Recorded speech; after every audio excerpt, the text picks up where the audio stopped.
Wanaambia wanafunzi wa Yesu, mwambieni Yesu tuna mazungumzo naye. Yesu ambaye saa hii mnasema ya kwamba ni wa kila mtu. Yesu anawageukia na anawaambia jambo ambalo litawafungua macho. Take note. Anawaambia hivi. Anawajibu ya kwamba alikataa kwenda kwanza number 1. Na akasema hivi ya kwamba sahi chembe ama mbegu iwe ni ya mahindi iwe ni ya nini. Anasema mbegu ukiwa nayo hivi huwa inabakia hivyo ikiwa moja. Lakini ukitupa mchangani, ukizika mchangani, ikikuwa ikimea, inaleta mazao mengi. Kumaanisha nini? Ya kwamba kabla ya kifo chake hawezi kuenda kuwahubiria wao. Hawezi. Na kwa nini hawezi? Sheria, amekuja chini ya sheria. Tunamhitaji Paulo sasa hapo. Paulo anatuambia yuko chini ya sheria. Sasa unapokuwa chini ya sheria za Musa mwenyewe anasema katika Leviticus 10:11, anasema haya mambo ambayo nawaagizia mtafundisha manyumbani kwenu watoto wenu. Anapoagiza hivyo, hajasema mtatoka kwa mataifa kwenda huko. Watu wenu, wana wa Israeli. Huu ujumbe utakuwa unazunguka kwenu. Hizi sheria ni zenu, utaratibu ni wenu. Kwa hivyo anapokuja chini ya sheria hawezi kuondoka, hawezi. Ndio maana unapata yule mama Mkananayo ikawa ni ngumu. Ndio unapata anapoagiza wanafunzi wake, anawaagiza wasiende, si eti anawaagiza, anaifuata sheria, yuko chini ya sheria. Na anaifuata hii sheria akijua vizuri ya kwamba ninaikamilisha hii sheria katika kuzikwa na kufufuka, kufa na kufufuka. Sasa kuna wengi ambao huwa hawaelewi, bado wanapinga, wanasema no, Yesu angeongea yeye mwenyewe. Ni kweli aliongea. Mathayo 5:17. Hii verse watu wengi misuse vibaya. Lakini hebu tuwe tu makini. Tufungue tu Biblia yetu, turudi hapo kwenyewe. Wacha yale umeambiwa. Turudi tu hapo kwenyewe. Yale yanaongelewa. Biblia inasema vizuri. Twende polepole. Biblia inasema vizuri ya kwamba sikuja, Yesu Kristo anasema sikuja kutangua torati wala manabii, bali nimekuja kutimiliza. Sikuja kutangua torati, bali nimekuja kutimiza. Hiyo kutimiliza kwa kizungu ni jina linaitwa fulfill.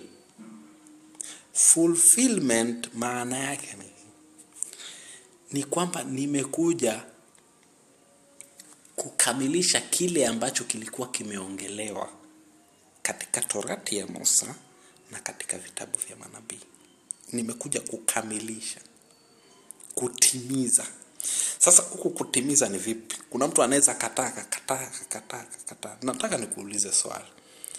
Kwa mfano mtu akuahidi, akwambie bwana, mwaka huu hautoisha, nitakuja nikununulie gari. Kisha ikifika mwezi wa 8 kweli aje atimize ahadi yake. Je, hiyo ahadi itakuweko kufikia mwezi wa 9? Bado hiyo ahadi itakuwa imeshalipwa. So pale anapotumia hilo jina kutimiza, anamaanisha nimekuja kulipa, kukamilisha kile kilichoandikwa. Kuna mtu anaweza kataa bado, anasema no, unatumia maandiko vibaya. Endelea kusonga. Anasema hivi, endelea kusonga na usiache neno nje. Anaendelea kusema hivi ya kwamba yodi moja ama nukta yoyote haitatanguka ya Torati ama vitabu vya manabii, hazitatanguka hadi haya yote yatimie, until all this is fulfilled. Sikiliza, what is this which is being fulfilled? Anasema hadi haya yote yatimie. Mambo gani? Ukirudi hiyo mstari wa juu wa 17 umekueleza vizuri.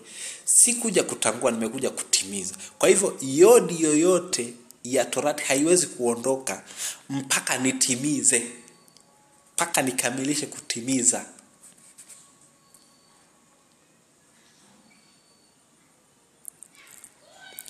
Akazidi mpaka mstari wa 20. Kuna mtu bado anakataa.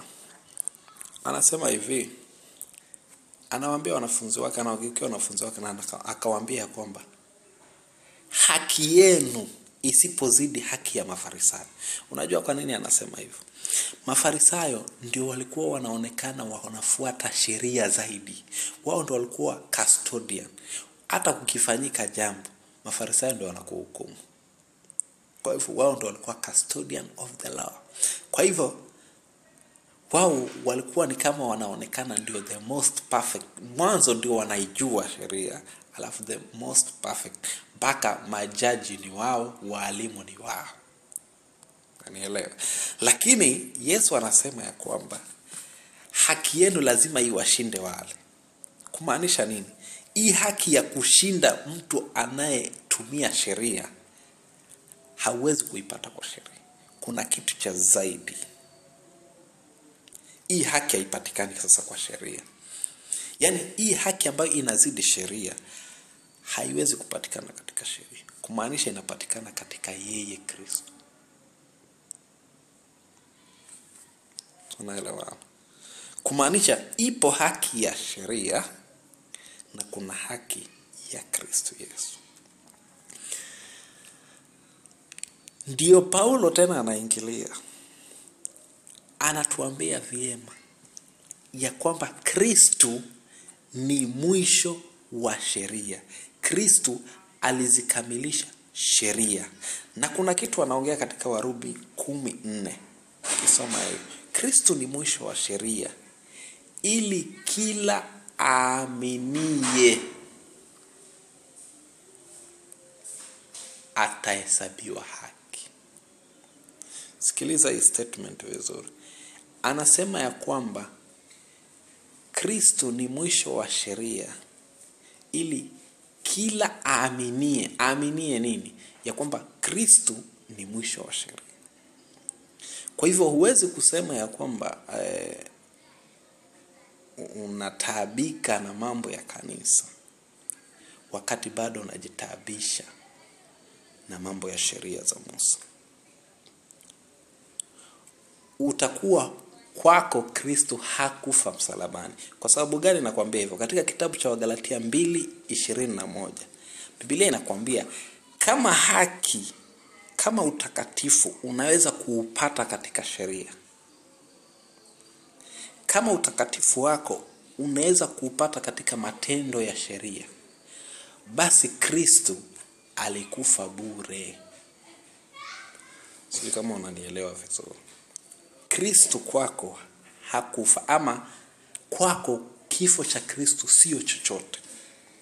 Kwa hivyo ili uweze kuelewa ya kwamba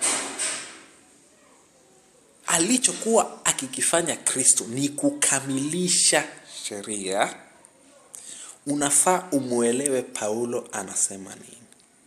Na usipomuelewa Paulo, ukiwa bado unajibidisha na sheria, ni lazima utuambie kama wewe ni mmojawapo wa kabila za Israeli. Na kama wewe si kabila ya Israeli, sheria hazikutumwa kwa kabila yako. Hauna ruhusa ya kuhubiri chochote cha Kristo, kwa sababu wewe si mmoja katika kabila 12 za wana wa Israeli. Sasa ili wewe uweze kuhubiri injili, ni kwamba sheria iondolewe ndio kuwa na uhuru wa kufanya nini? Wewe watu wa mataifa kupata injili. Sasa kifo kufa na kufuka kwa Kristo ndio kunakamilisha sheria ili kuwe huru. Ndio unakuta Kristo anapofufuka katika wafu anawaambia enendeni kwa mataifa yote. Pale mwanzo kabla ya kufa msalabani anawaambia msiingie katika nyumba za watu wa mataifa. Lakini sasa anawaagiza akiwaambia nendeni kwa mataifa yote. Sasa sikiliza, wengine hupinga akisema mataifa yote bado anasema wana wa Israeli. No. Hata wao hawakuelewa kama wengi wetu. Wao pia hawakuelewa hivyo. Lakini katika kutokuelewa kwao, katika kitabu cha Matendo ya Mitume, wakiwa bado wana transition sasa, bado hawajaelewa, kunatokea tukio lingine kuanzia chapter 9. Petro, hili ni jambo ambalo Yesu hakuwahi kumwambia. Hakuwahi kumwelekeza kabla haja kufa msalabani. Hakuwahi kumwambia ingia katika nyumba za mataifa. Hakuwahi. Sasa amefufuka, anawaambia nendeni kwa mataifa, bado hawaelewi. Petro akiwa ameenda Yafa, anapata njozi. Mungu anaongea na yeye. Anamwambia kile nilichokihalalisha huwezi kukiita haramu. Kidogo kidogo watu wako mlangoni.